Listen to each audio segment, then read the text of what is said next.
una pong nagpaputok ng warning shot yung OSAA, hindi yung sa kabilang Okay. side. Kung tututukan kita ng baril, papasukin ko bahay mo na may baril ako. Nag-warning shot ka, pinutukan kita pabalik. Is it not an attack? Sorry but I don't think there's any question. The Senate is under attack, was under attack. All of you, your lives were in danger last night.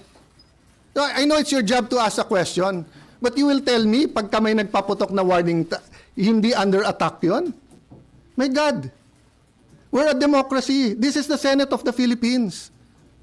Please naman. Di ba? Yeah. What do you think happens when there's no democracy? Who's the first casualty? The media. Wala nang media kapag wala.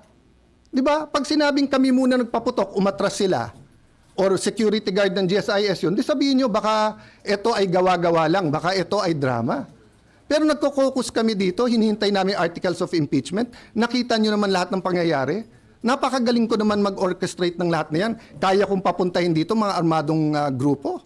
You know my history. I've been in government since 1992. Do I have any history of doing that? O sa Taguig, have we done anything like that ever?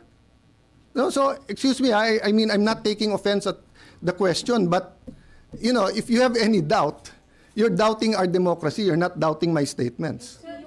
Ko lang, sir. Yung kalaban po ba, pwede na natin sabihin na, sir, sinabi kasi ni Senate Sec. Dong Mendoza